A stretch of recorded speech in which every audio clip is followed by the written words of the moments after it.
fun night, right? I gotta tell you, I get shows all the time, constantly.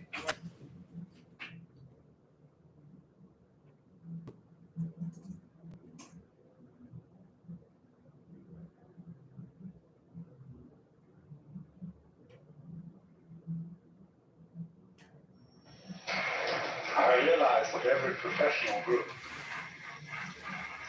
has a special concern when they attend such a seminar as this, with the practical application to their specific jobs of the ideas that are being discussed. And the question has been put to me very concretely that if I'm discussing the human game and promulgating some sort of philosophy of life as play, how will you get this across to your clients, your students, your patients, etc., however you name them? And I want to assure you that this is the one subject on earth that you should not be concerned with. Now, I very often talk to all sorts of groups. And in these groups, there are invariably parents, and they hear about this sort of point of view, and they want to know how to apply it to their children. As if children were certain things that you apply something to. Children are very tender. And the moment you start applying a method to them, they're aware that something's afoot. And the only way to do anything at all with children is to be natural, to be you. But there's no way of doing that, because the moment you know you're being natural, you're not. If you, however, are a person fascinated with something, deeply interested in anything at all, it doesn't matter what the devil it is. A child is intrigued, catches the infection of it from you by osmosis. And so in exactly the same way, if you are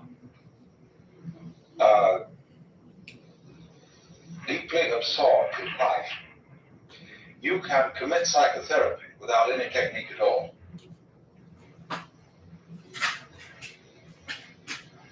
Only there are rituals which bring you into contact with people. You know, they have to make an appointment, they have a problem, and they want to discuss it with you. And so that has to be tolerated. But beyond that, what they really want to meet is a person whose own life is really satisfactory to him or her, rather than a person who is a professional in setting other people's lives right. There's no way of doing that. And so, the thing that I want to talk to you very seriously about, or very sincerely, about certain things that seem to me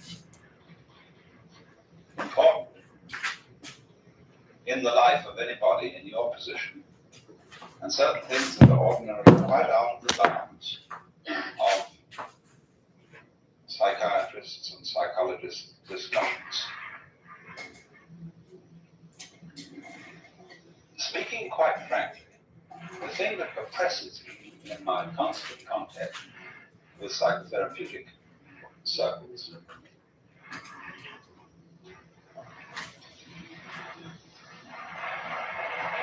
is the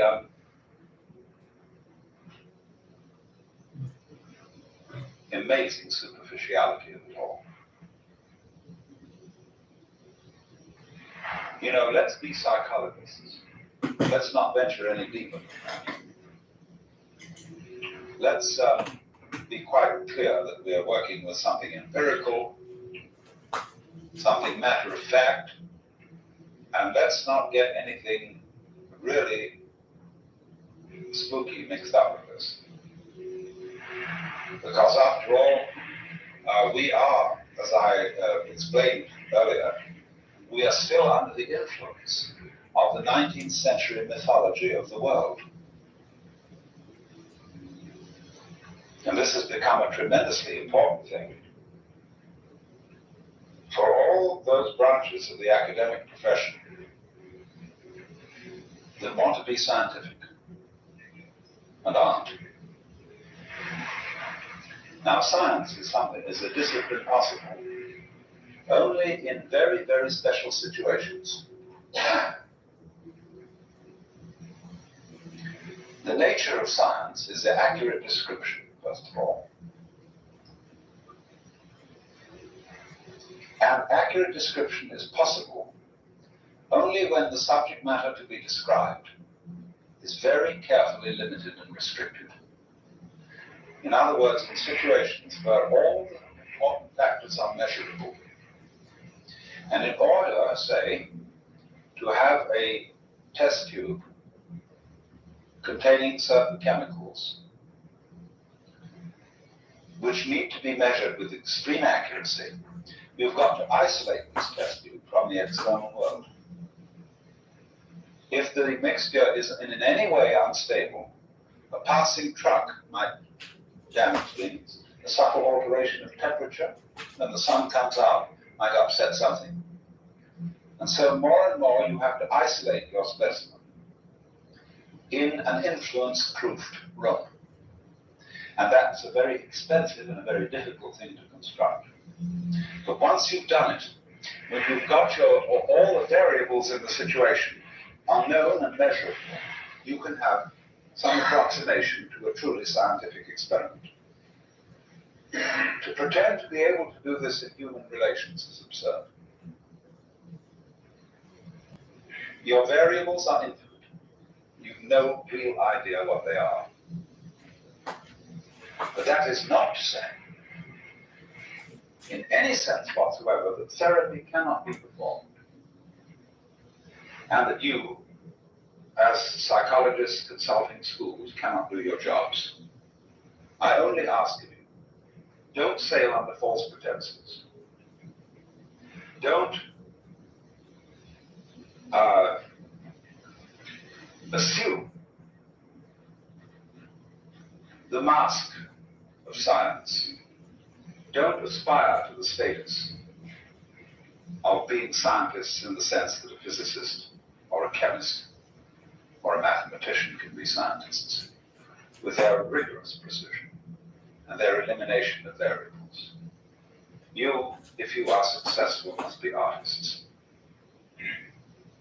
And an artist is a person who performs certain things skillfully, but doesn't really know how he does it. You learn art by methods that you don't know how you learn. You can't describe, because your brain is capable of absorbing all kinds of information that is much too subtle to be translated into words. You see, we're doing in the academic world today, we're doing an enormous number of studies on creativity. How do we get creative people? Couldn't we somehow pin this down and try and analyze and specify the factors which lead to creativity in engineering, in inventive work, in psychology, anything you want? Well, it's fun doing that. It's all right to analyze creativity and see if you can make any sense of it, but you won't. But that doesn't deny the fact that creativity exists and can indeed be stimulated. Creative people can stimulate creativity in others by osmosis, by exposure. And so, as a form of creativity, also the power of psychotherapy can be learned, provided you do not pretend it is a science and that there is a specific method for learning it. It can be learned, provided you expose yourself to a therapeutic person. You don't know, do you, how you digest vitamins? You don't, when you take these pills, have to know the precise steps by which they are turned into your life energies. Your body knows how to do it. But that's not a process analyzable into words and figures. So in exactly the same way, through certain kinds of human contact, with people who have the gift of therapy, you can absorb their wisdom like you absorb the virtues and vitamins. But don't be anxious about it and try to define the whole thing. I remember when I was a little boy, I once thought the idea that I would write a book which would pass down all knowledge to a subsequent civilization that would know nothing about us. And the first thing I had to do was to write down how the letters of our alphabet were pronounced. Fill it up. But I had made a way of saying how A was pronounced, but I had to use A to show how A was pronounced. And that is the center, that is an epitome of the problem that we have. You can't say in words how words are used. And so, do you know a game called Vish? What you do is everybody has a standard college dictionary, Webster's College Dictionary. You sit around a table, and then there's a hat, and you pull out, somebody pulls out a word, and everybody looks the word up. Then they write down on a pad the keywords and the definition of that word. And then they start looking them up. And the first person who gets back to the original word calls out Vish, short for vicious circle. And he wins the round. And the referee, there's always a referee, he decides whether you worked fairly, whether you didn't take an illegitimate shortcut. You know, like looking up and or something like that in the definition. You have to look up a keyword. Because so long as a dictionary doesn't include pictures, all it does is define words in terms of words.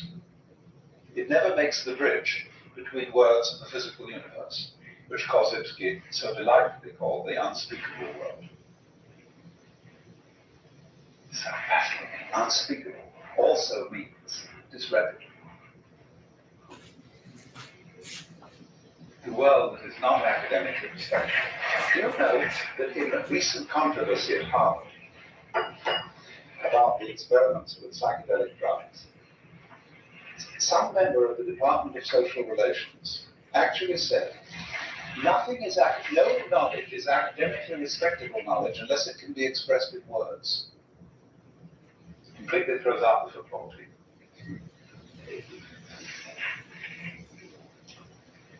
You know, did you ever hear of the football team doing a thesis on how to play football? Obviously not. Because that's something that has to work. Notice too in the academic world that all subjects which are effete are studied in terms of their history. When you start studying mathematics, you do not study the history of mathematics as the initial course, but history of philosophy, history of religions is the start-out course in these topics. Medicine, you don't start studying the history of medicine until you're in graduate school. History of science is a graduate school subject. History of psychology.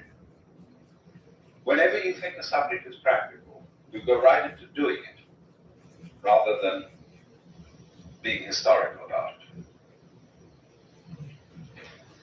But the point simply is that you cannot pretend to be scientific and to adopt the gestures and attitudes and postures of scientists about things that are arts and that require a certain kind of personal magic, profundity, or whatever to carry them off. And so I would say the thing that affects me and depresses me about the whole whole world of psychiatry, psychology, and psychotherapy is a certain extraordinary lack of depth, and almost bending over backwards not to encounter anything profound, because that would expose us to the charge of mysticism or some other bugbear. Ooh. Hello. This is quite fatal, because what your patients are concerned with is profound things. Have you ever looked into the literature on the relation between psychotherapy and death?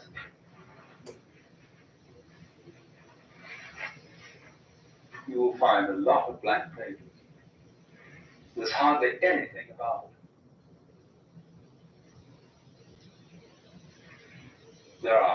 I know of 2 books, and I don't know how many articles. I'm not in the habit of reading articles, but as far as books are concerned, I know about 2 books outside of the work of Freud, where he discusses death wishes and so on, and outside the work of Jung, who has said that he regards his kind of psychotherapy, in particular, as a task for the second half of life in which a person prepares for death.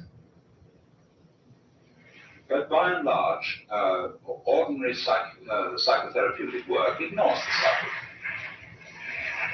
subject. Likewise, the whole orientation of medicine to death is one where death is a misfortune. It's not allowed to happen. Doctors don't prepare people to die. When somebody is in a state of terminal cancer, all their friends come around and say, "Cheer up, old boy, you'll be all right in another 2 weeks, and we'll be back and having a beer again, or we'll go out to the country. You'll be back at work, love to see you in the office once again. This person knows jolly well you're going to disappear within a couple of days." And knows this and feels the strange mockery of his friend's unwillingness to accept this, and therefore a lack of genuine human relationship.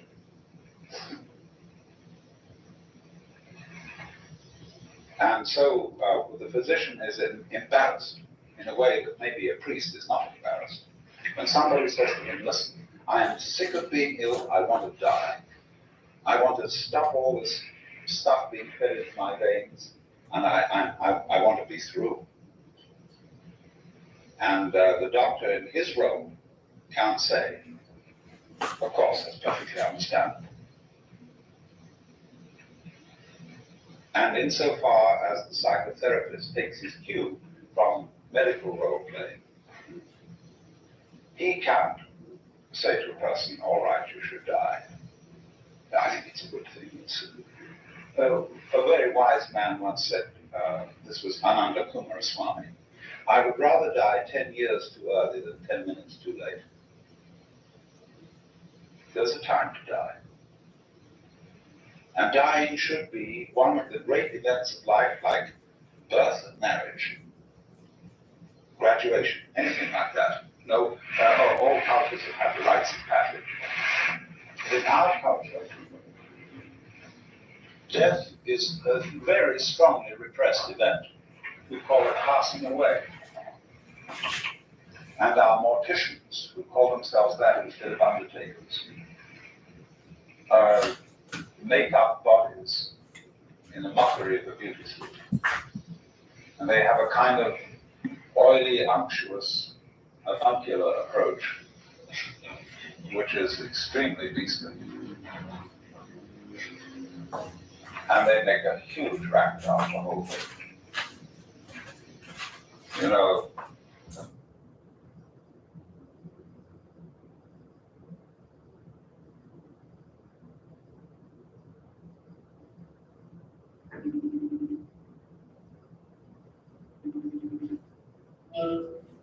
Hello.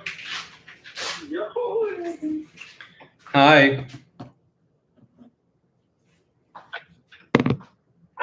Hi, waking you in your night times? I am currently painting, so you're not waking up anyone. Yay! I was hoping to find an interlocutor. Yes. Whatever that found means. one. I just dialogue. What's that? Sorry? I just want a dialogue.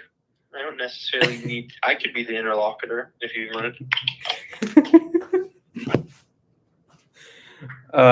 Okay, go on. It was funny. I was like just in a 3-hour conversation, ended that conversation, and then called you. You were in another conversation, then you phoned me. Well, I was trying to get a hold of you, and then jumped into a conversation for 3 hours with someone else or some other people, and then A whole group of people. well, 2 people. Wow. Doug Spurlock's parents, who are like the trippiest, coolest motherfuckers. They were. Right. I was talking to them about like all the same shit I was telling you about the other day, and they were like, "Yes, we know of the spirit realm." Right.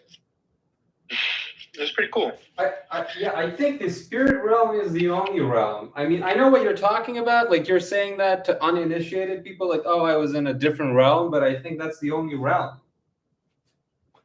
But you're more or less engaging with it. Right. And oftentimes, most of my life, I was disconnected from it. Right. Sadly. I like with the uninitiated. I was uninitiated. Right. Well, you know what? Actually, earlier today, I was drafting a blog post, and I was talking about how modernity lacks spirituality, and then I went on this whole like negative turn of things, and then I was like, everybody knows this, but do you agree that with the premise that modernity is empty of spirituality?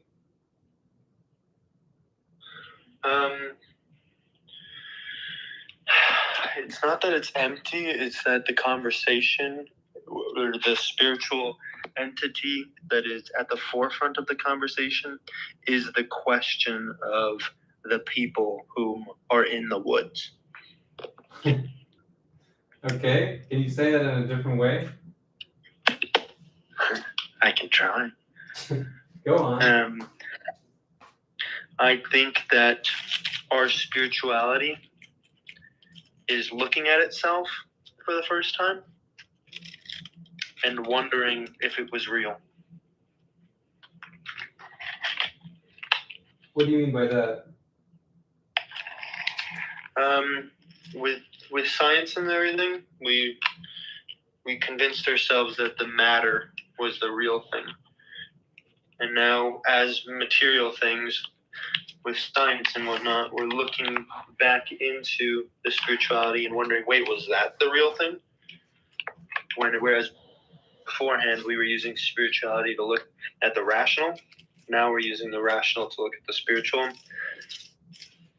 Wait, but I thought that the spiritual was the rational. That's the real science. Well, these are just words. I think I agree with you because it's all the same truth, but I don't get stuck in the weeds, you know? Right. What I mean by modernity is empty of spirituality is not that it doesn't exist. Of course, it's always existed. I think what you're trying to say is like our perspective has shifted. Like we just don't like people. Like it's not in the conversation anymore as a premise. Like people don't even, you know, totally. It's not an accepted axiom anymore. Right. Because it can't be measured. Because it's not quote scientific. Whereas I think it's the real science. Because all there is this word scientific. Right. Everything that isn't that word is not real. What is our psyche? Our psyches believe that. I don't. Right. I don't. I'm awake now. Do you have Amazon Prime? You know I think science is just another religion. Right. Do you have Amazon Prime? Yeah, yes. Right. So there's this movie on it that's streaming right now. It's called The Man from Earth. and The Man of Earth. The Man from Earth. And the movie is basically about this guy. Are you still there? You're still there. No, you're there. Okay, you're still there. Okay. Yeah. So, Just check Wi-Fi on. yeah, I'll send you the name. It's called The Man from Earth, and the premise is basically about this guy. The movie is about this guy who has lived for the past 14,000 years. You know, and the rest of it you should watch. So yeah, I'm not gonna say what else, but it's a fascinating movie. It's a mind-blowing movie. I first watched it probably like 10 years ago, or 15 years ago, and it kind of really opened my mind in some way. But anyway, the reason why I mentioned the movie is because there's this scene in it where the guy, the protagonist, is like, "Oh, isn't it fascinating how most of the scientific truths, like," anyway, I may have lost my connection there.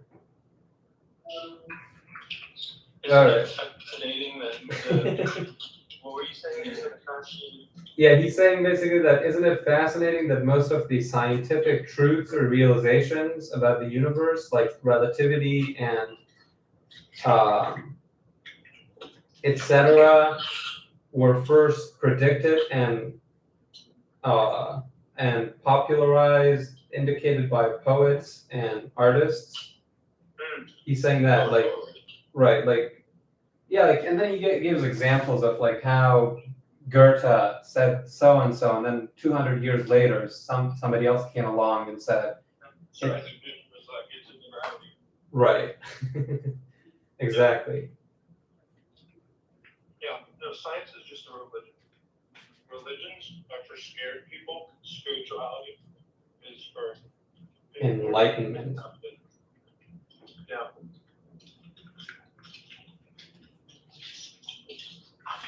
Yeah, that's a famous quote. Spirituality is for scared people. No, religion is for scared people. Spirituality is for people who've accepted it. Oh, really? Who wrote that? I don't know. Someone just showed me that. Hunter S. Thompson? Something. Does it matter who? It's called The Republic. Does it matter who wrote it? Does it matter who Homer was? It kind of does. Does it matter who Shakespeare was? Nice comeback, dude. Nice We're comeback. all Homer. That's true. We are all, that's the whole point of it. Uh-huh. That's the whole point of it, actually, yeah. So, You know what I learned? do you have 10 toes? Well, well, now I know.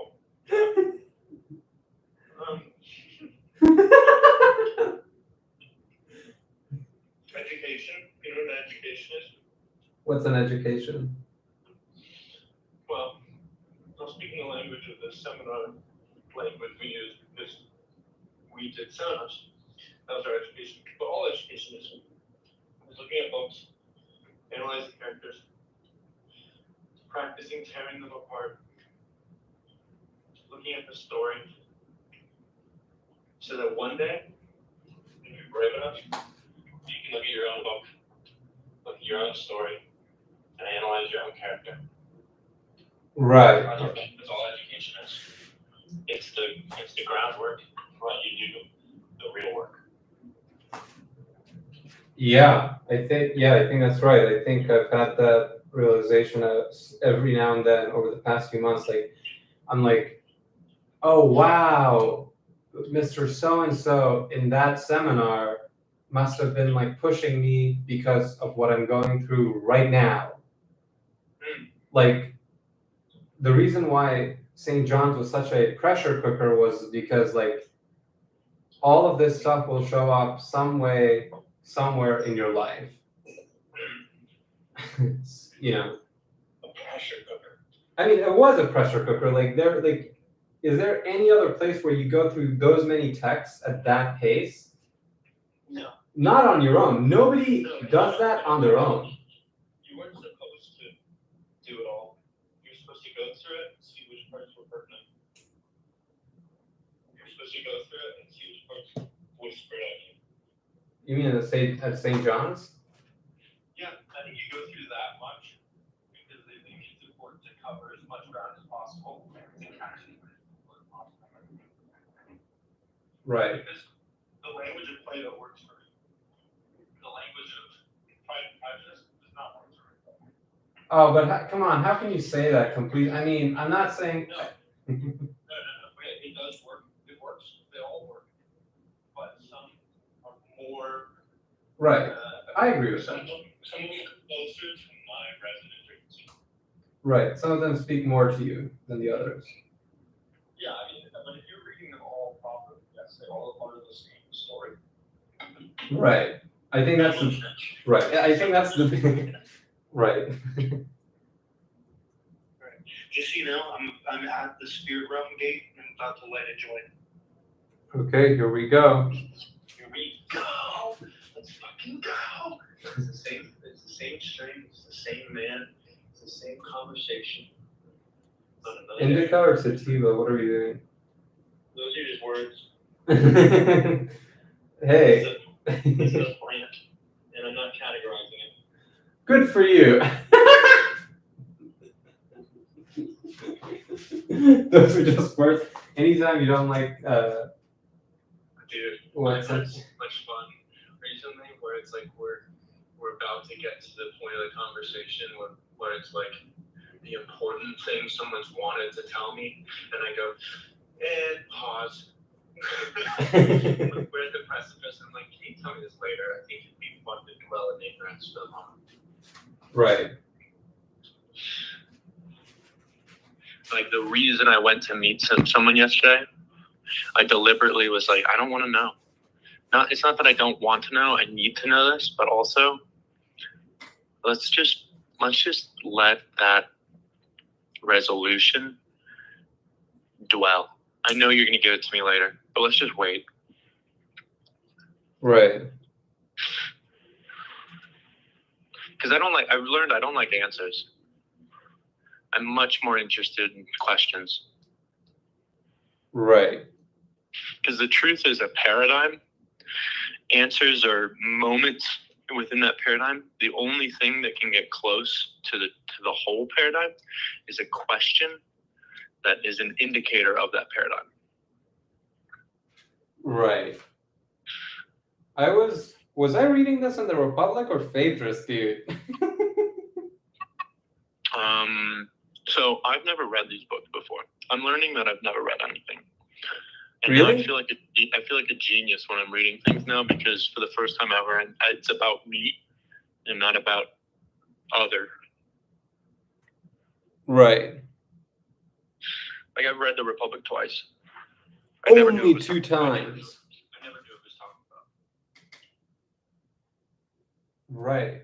Isn't that interesting how that happens after St. John's? It's like, It didn't happen after St. John's. when did it happen? I had to leave St. John's. I had to once again decide for myself that I needed to do this. Right. Once again, I needed to uproot my entire life for this. But for the first time in my life, because I was born into this, I did Great Hearts. I've been taught the pedagogy, or whatever you want to call it, of enlightenment my entire life. Right.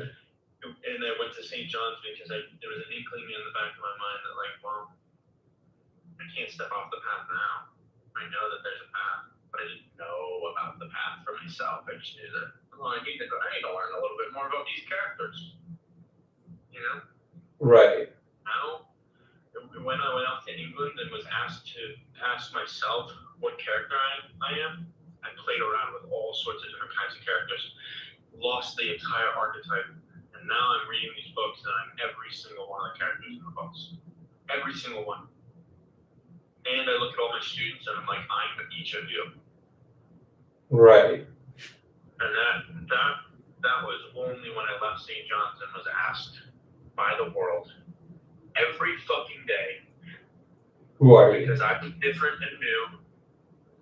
And I was giving tours, so I was meeting all these different people, and every single day, people would ask me who I am, and I would tell them different versions of the same thing. Right. And every once in a while, I would change a detail.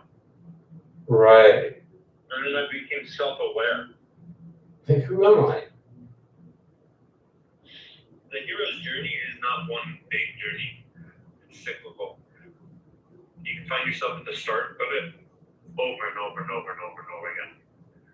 And do you think that's scary, or is that a good thing? What do you think about that? That it's the same thing and it's cyclical? It means that over and over and over and over in your life, you get to be reassured Of that who this you is are. happening. Right. No, you just get reassurance that like this is all there is. Yeah. The patterns of whatever the universal principles, the patterns of your life, the hero's journey, the sameness of every story. Getting to encounter that all the time, becoming further and further self-aware of a narrative Right. is bliss. You think of that as bliss, but what if somebody doesn't like their hero's journey, or they think that it's too much to bear, and like, oh, I thought that I found a way to escape this cycle, but turns out. You mean their hero's journey? I mean, I'm speaking for myself, so sometimes, Like your hero's journey? sometimes, yeah, My hero's journey. Your hero's journey is everyone's hero's journey. That's the bliss. we're all trapped. Everyone's going through the exact same thing you're going through right now. Right. Whether it's written by Jane Austen, Homer, Dostoevsky, it's the same thing. Right. So if you don't like it, that's not about you. Or that's the only thing that's different about you. Is the degree to which you accept it. Right. That's Right. the only thing. So the fact that you don't like it, that's the only thing that is you. You know? So abolish that. Recognize the sameness. Have created in the fact that the reason you and me can have this conversation is because it's the same conversation. We're interchangeable parts. Right. Do So, you? yeah, I also just Yeah. there's a huge part of me that's also how you're feeling right now. That's like, I hate this story. But yeah, that's because it's the same story. We all hate this story. we also all can love this story at times. That's a completely different realm of being of this paradigm of acceptance called that. Right. That's like the gods are flying around doing things, and then there's also the fates playing with the string. There's always gods flying around, but the work has to be done with the strings. With the strings. What does that mean? You know the fates, they have yarn. Oh yeah. Everyone's thought, and every once in a while they cut the string. Right. That's this paradigm of acceptance, which is running. Is the x-axis, and the y-axis is this paradigm of gods and emotions and particularity, which is all just different authors of the same story. The y-axis is just different levels of how we accept it, but it's all just the same story portrayed in those different levels. And you're a poet, of course you're going to suffer, and your outlet would be like that. That's true. Yeah. I mean, you're in the artist phase. You know, the one that's been written so many times. Right. So your attention real and they suck, but they shouldn't judge these stereotypes because we're all the stereotypes. You know? Yeah. And that's the issue with stereotypes. Boxes. Right. They box people up. Avian things is dangerous. It's also Right. Hey, what's the difference between an archetype and a stereotype? an archetype and a stereotype. Yeah. Stereotypes are momentary pictures. Archetypes are full beings. Interesting. Right. Archetypes are like Full story. You can totally be the archetype of the Bacchus, of the alcoholic. Right. If you fall into that too hard, yeah, you are that stereotype, that instance, that extreme. But you're not always there. Mm. Where Right. all the archetypes are affecting us. And it's dangerous to be fully any of them. It's dangerous to be Athena. It's dangerous to be Hera. It's dangerous to be Zeus. But when there's all of them working together, you get things like man. Sometimes Right. they're balances and they're fighting. Other times they're going to sleep and the gods are going to sleep. Sometimes Zeus just takes control, man. Okay, what? More often than not, he's in control. Right. He's justice. You know, he's the like, hey, don't forget, I'm in control. Right.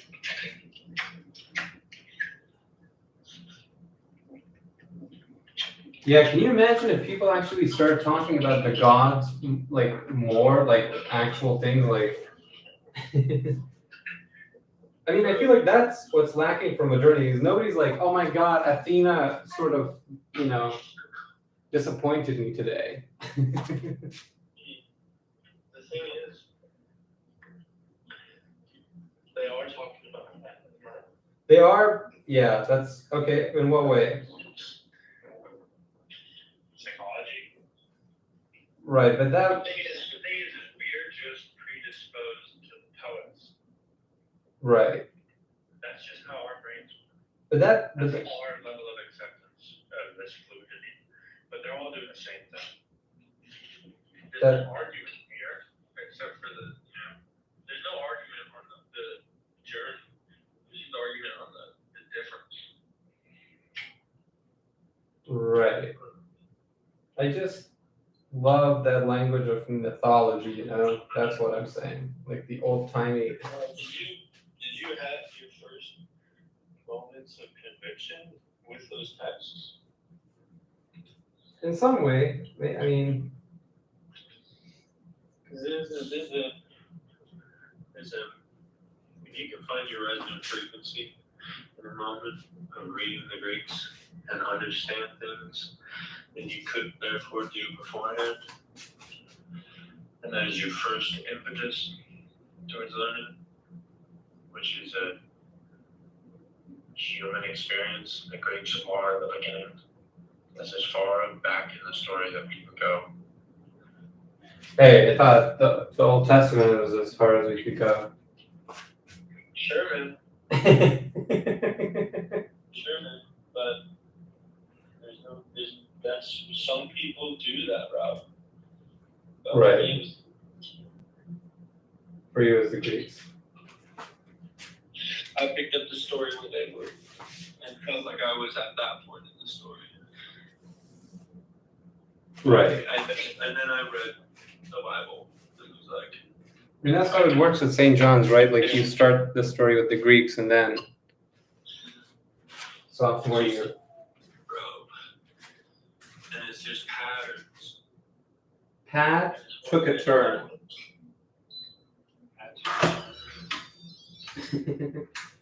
Pat took a turn and went in the jungle where he witnessed the great ecstasy of Bacchus.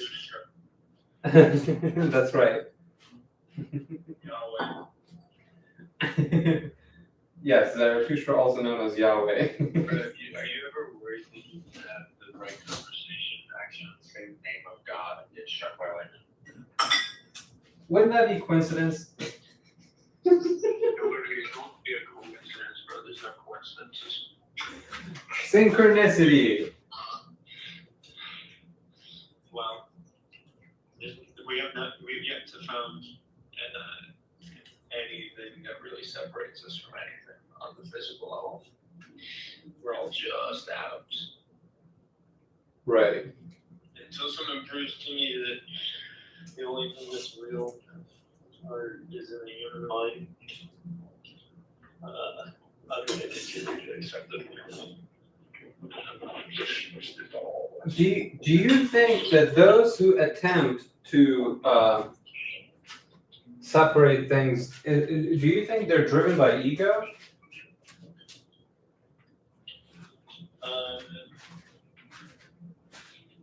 Yeah, I think that's all that is. That's acceptable. It's like, I'm separate, I'm special, I'm. Well, no, I mean, I would not. I mean, yes, the sentiment, but I'd be concerned with the way you go in. Because it's really a sad thing. It's not. Right. It's pain. You know? I mean, I feel that, all the time. You know? So, I mean, yes, I agree with you, and I do feel those feelings towards those people, and that is how they then hurt me. But I'm also like, I've hurt people. You know? Right. Hurt people hurt people. Yeah, if that means something to you. But I think on a deeper level, if it's all the same storm, it's like it's all the same battles with the same dogs. Yeah, it's tough. Right. So that's how I would say it, rather than I mean, it does manifest in some people as like it's all about me, that are like really intense about other people.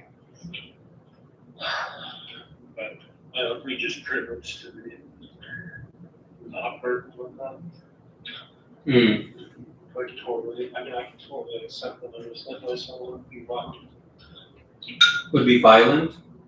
Yeah. Why? Well, have you ever heard anyone in an accident?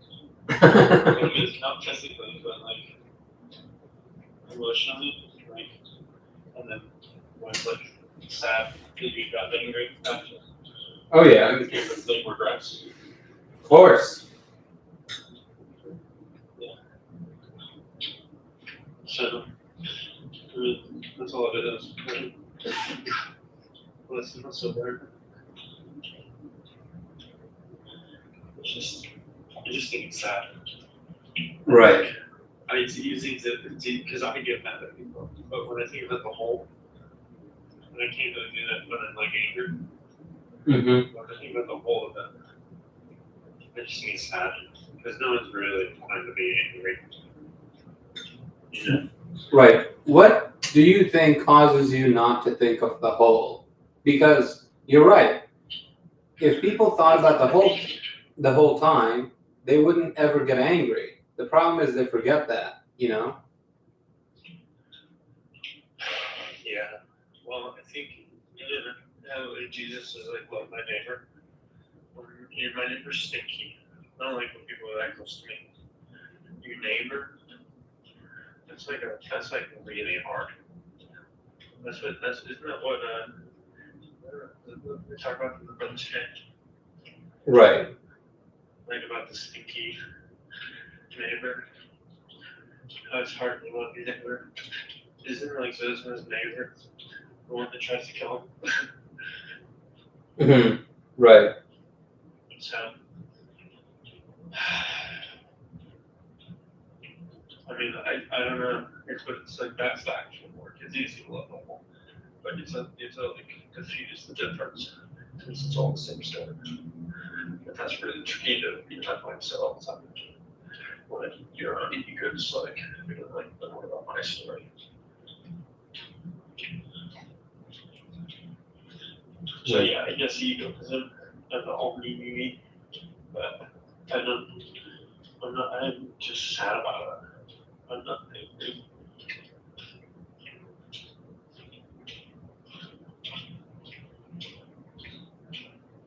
To dig.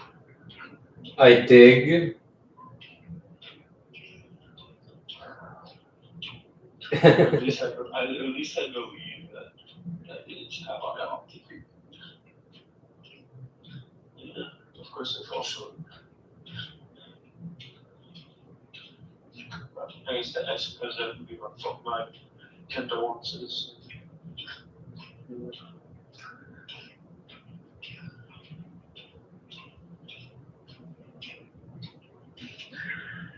I don't know. I get really angry at the trees. Like people that just plug their mouth completely out of the driver's seat. Those people.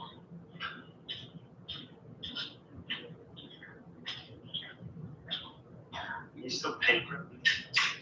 I'm still here, man. Or are you painting? Oh no, I took a break. I'm actually I'm taking a break. I've been painting this particular canvas. Let's see, I started painting it 2 months ago, maybe a month and a half ago. So yeah, I started working on it again. Yeah, it takes me a while to, you know. Are you live stream? What? Are you live stream? Maybe. Are you live streaming our conversation? I think the audio is mute, so hopefully not. You bastard. What are you talking about?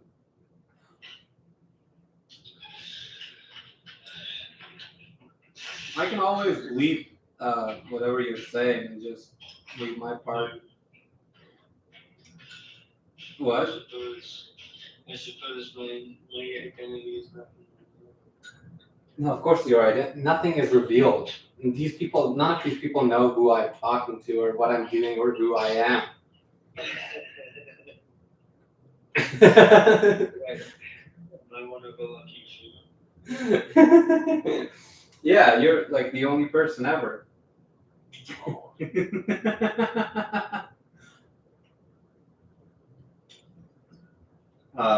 I'm just eating some lentils right now.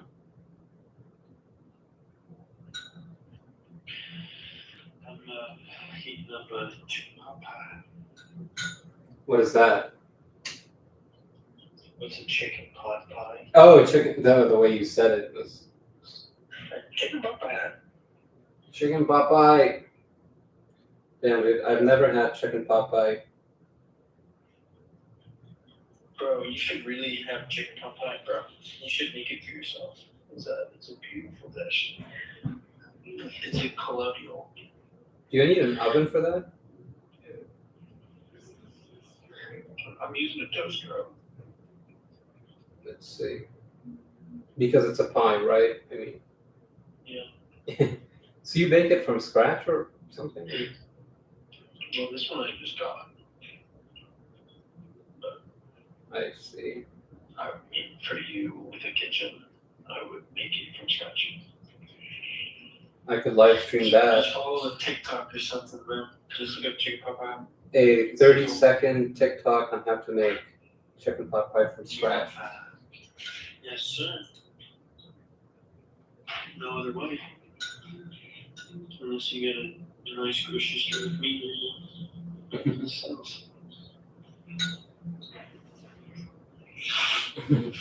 Dude,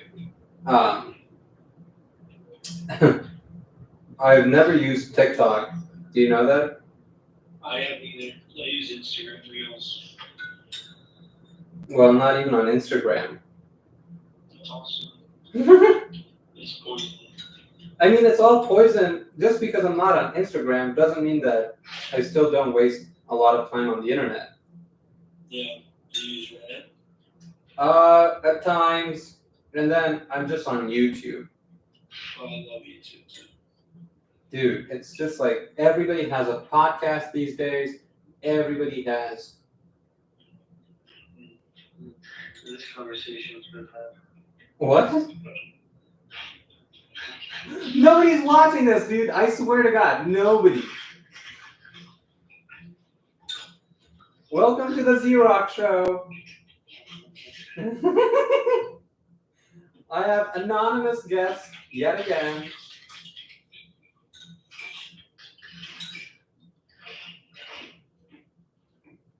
Hello world. I'd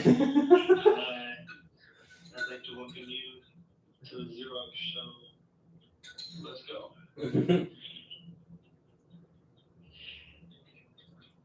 No, I was seriously thinking about it today. I was like, what if I do a 24-hour live stream? I have 5 GoPros, surrounding me at all times. You should come over to Phoenix and do the shit out here. We should do that. Because I'd love to do stuff like that. Really? Like live streaming? Yeah, like on the side while I'm not teaching. I could be in it until after, but I would love to help. Like I could be a voice in it, but I can't really like be bonkers. Why? Because I'm a teacher. I'll get fired.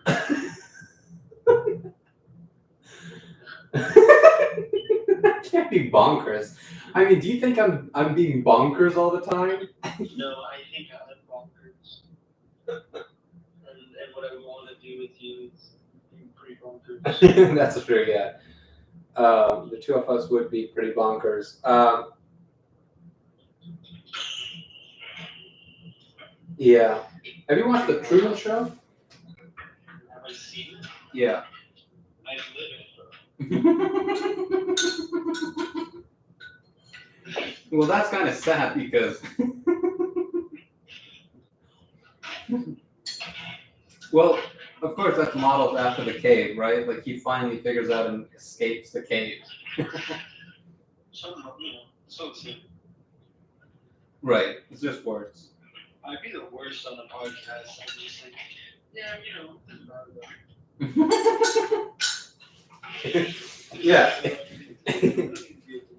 It would be a bitch to get a word out of you after like 12 seconds. You'd just be sitting there. It would be just like, well, this was a mistake.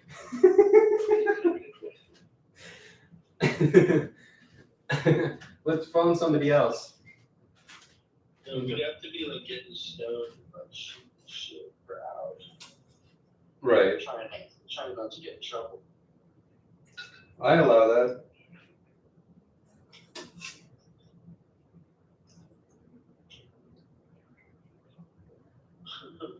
It'd be fun. No, you should come do that shit out here. It's beautiful in the Southwest. Paint this stuff. This Native American shit is cool. Sierra Pedernal, dude. That's where. That's capital of what? Salt Lake? No. Yeah. Well, It's gonna happen full I have a week. right. And you're the one who told me about Georgia O'Keeffe, right? Yeah. That she went there and lived there and all of that? Yeah. It's all the painted desert. Right. But yeah, she went there from New York City.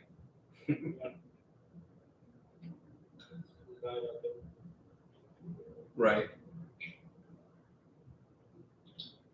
She's a cool lady.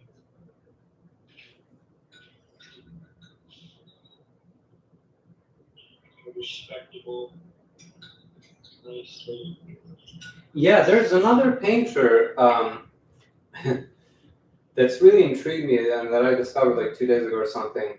Agnes Martin. She lived there, not in, I don't know, but it's somewhere in New Mexico. She built her own house with her own 2 hands and all that. She lived there, and her art is really interesting. Yeah, when I saw that one of her paintings was sold for $10 million, and I looked at the painting, I was like, wow. That's really interesting. Yeah. Will you send me your name or some of their art? Yeah, I'll just text it to you right now. Agnes Martin.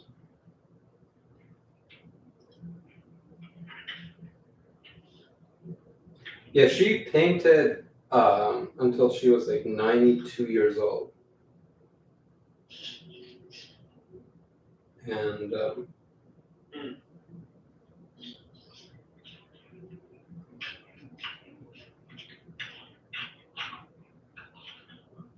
92. yeah, like 4 weeks before she died or something. It's like Bowie, Who's Bowie? David Bowie. Oh, right, yeah. David Bowie. Have you heard his last album? The one about death and all that? Yeah. Mm-hmm. Pretty good stuff. Pretty good stuff. I like Tis a Pity She's a Whore. It's a good one.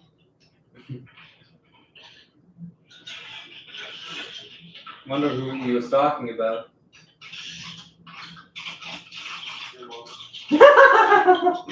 Guys, did you hear that? You said something funny.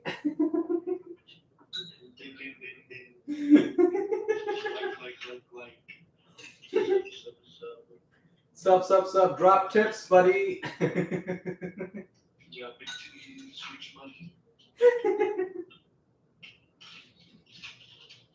If you tip $100 or more, I will read your comment out loud on the show.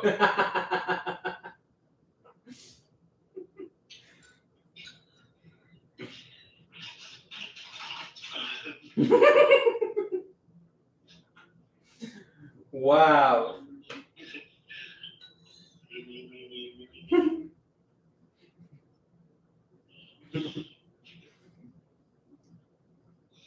I mean, literally, dude, with AI, I could possibly have any guest that I want. Like, I could have David Bowie as a guest.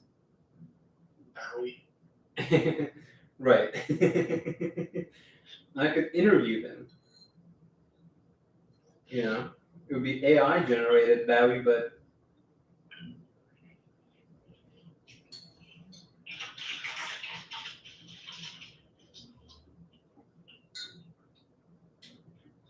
That'd be cool. And also terrifying. right. You know, in Jurassic Park. Right. Spielberg's Jurassic Park, famous reference. You know when the says you're so focused on if you could, you never stopped if you should wonder if you should. Mm-hmm. That's how I feel about AI. Wow. Oh yeah. So wait, do you have to grade papers? Yeah. I don't know how I'm gonna do that. You don't know how to do that? Well, I've never done it before. Right. I mean, this is your opportunity, right? Like,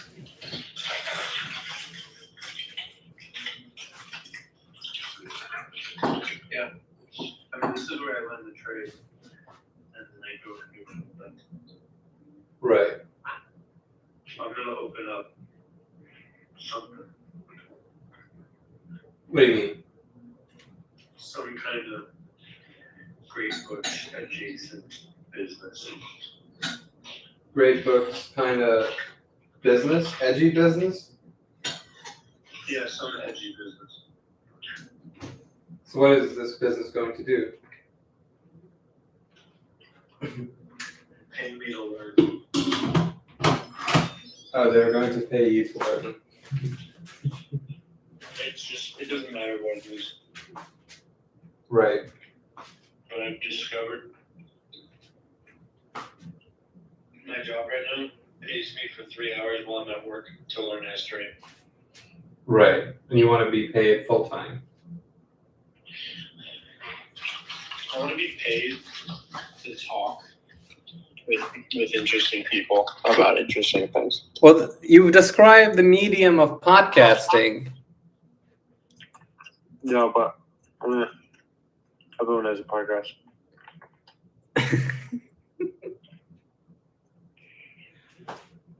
I don't want to follow a formula.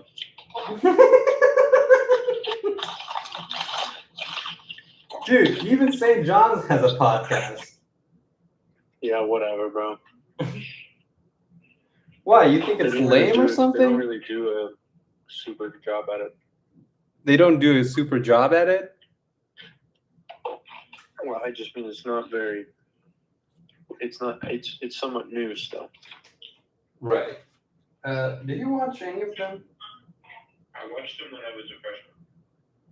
No. Wait, St. John's did a podcast recently. Oh, on YouTube, yeah. Yeah. What do you think of those ones? Do you like them? I love some of them. Yeah. I don't know. I feel like. Grants is an interesting. St. John. My greatest frustration is that I don't think they really. I don't really think that they value the education in the corporate world Right. because they don't hire Johnnies to work for St. John's. Sometimes they do. Sometimes. Only tutors. But on both campuses, the percentage of graduates working there is about, despite the climate. Right, that's true. Yeah, the administrative side, there are very few. Yeah.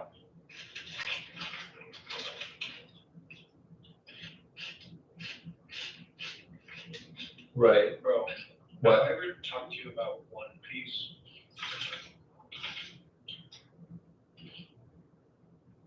No. Wait, One Piece the show?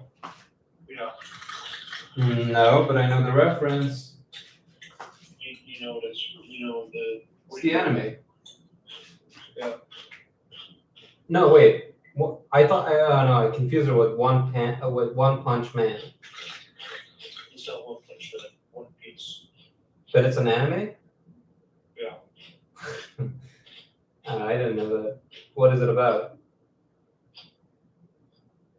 It's the longest running anime ever, Right. with 1,200 episodes. Jesus Christ, I didn't even know that. And it's about pirates Okay. searching for the One Piece to become the king of the pirates. And Holy the king of moly. the pirates is the freest man alive. He's so free, he doesn't even rule over people. He just gets to do what he wants. Right. And the way that our main character is getting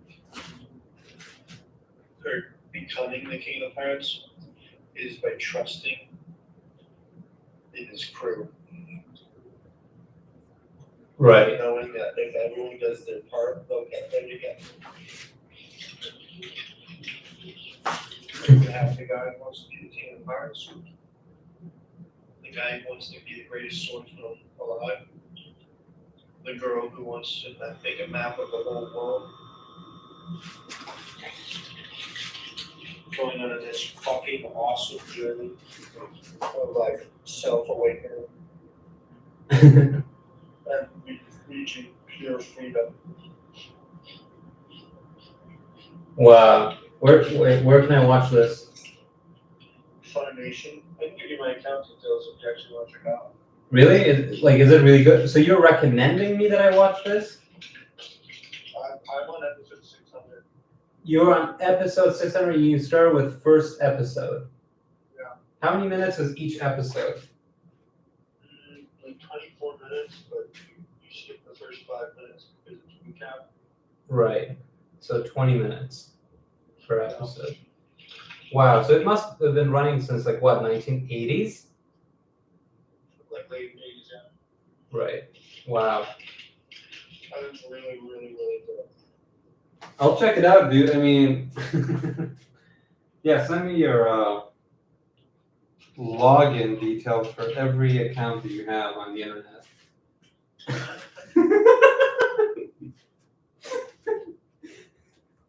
I just need all of them, you know. Well, maybe I'll change the password or something. The password I use forever. Dude, that's why they say don't use the same password, because you share it and some idiot will just go like try all your other accounts.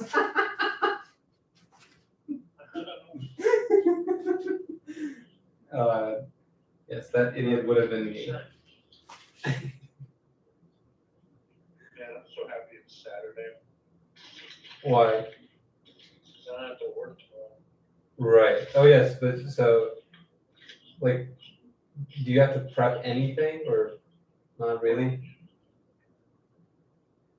For the first, for Monday, Tuesday, and Wednesday, my kids, my ninth graders that are, they're on the freshman retreat, so they're not gonna be in class most of the day. Right. So I just had my junior seminar, which is just reading a chapter of the Iliad each day, and discussing it with them.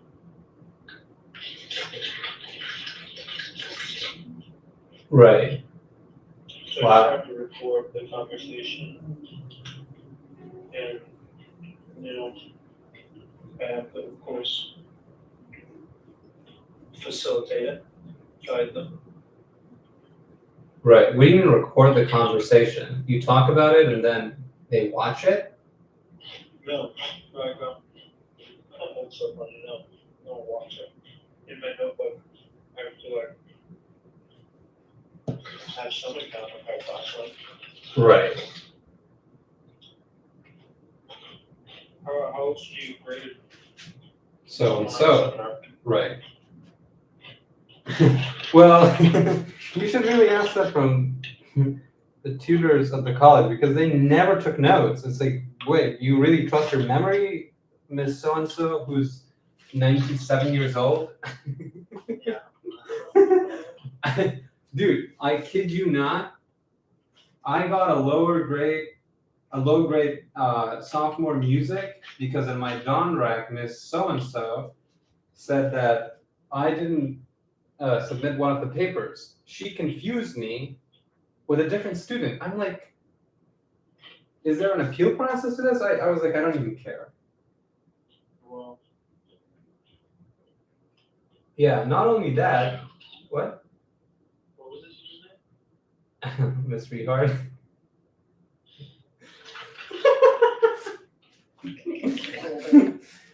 Yeah, no, she's a fan of the show. Sweet lady. She's a sweet lady, yeah. We love you, just drop a tip in there. Sorry. Miss Rehard, we love you and you're a fan of the show. Just drop a tip in there.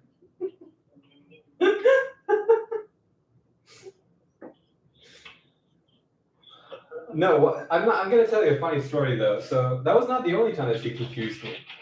So, dude, one time I show up to class, and by the way, Maddie remembers this. Okay, Maddie Adams. I'm just dropping names in this episode. You have to say my name. I would never do that. Right. No. Right. So, yeah, so Maddie was there, so she can confess if this is true or not. But I basically show up to class, and I'm like, okay, another music class, fantastic. Let's get this started, right?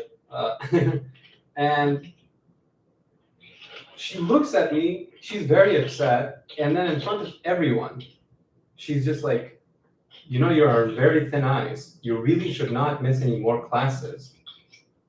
And I'm just like, wait, what? I haven't missed it. Everybody looks confused, but they're terrified because Ms. Rehard has never said this to anybody else in front of everyone. And like, I'm like, and like she's implying that I'm gonna be failed if I miss another class. 15 minutes later, she's like, Mr. Zira, can you come outside with me?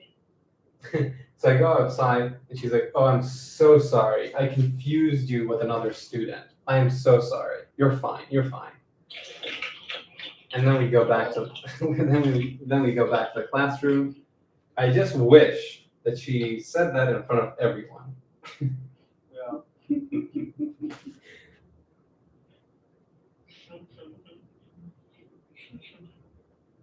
Yeah.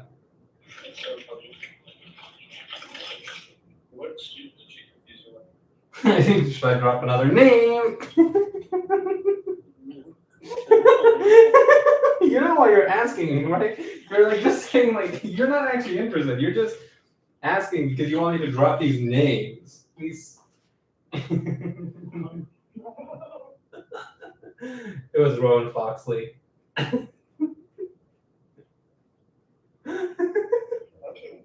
You guys don't look anything like each other. I know. You have to say his last name. I just don't want anybody else to be confused. Well, they're ruling out all the people I could be. That's not fair. That's not bad.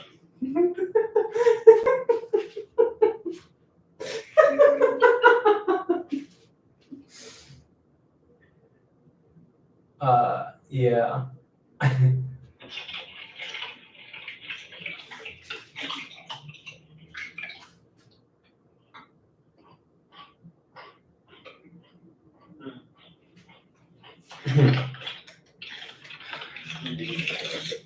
So One Piece, huh? One Piece, dude. So 600 episodes. When did you start watching this? Probably like 10 months ago. Okay. Did you just like start watching it, or somebody recommended it, or what? Sorry. Did somebody recommend it to you, or did you just like randomly check it out? It's so funny now, dude. I started it, and then walking around England, I saw that it was on like 30 different people's shows, and that I've been seeing this shirt my whole life. Right. Wow. And then I just started talking to people, and everyone knew I bought it. You're just frantically running to people. Hey, do you know about One Piece? One Piece? So he's like, yeah, yeah. No, it wasn't like that. It was just like out in the workplace. Oh, right. I just couldn't watch it. Oh, fuck. What? I just did another game, but You revealed another name?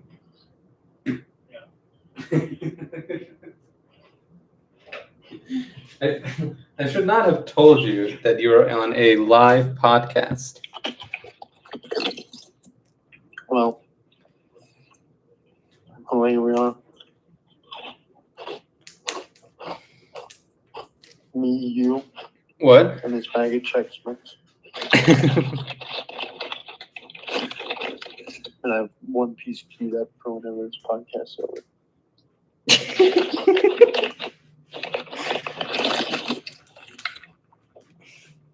Don't worry, dude. I ended the live stream just now. You what? I ended the live stream. I don't believe you.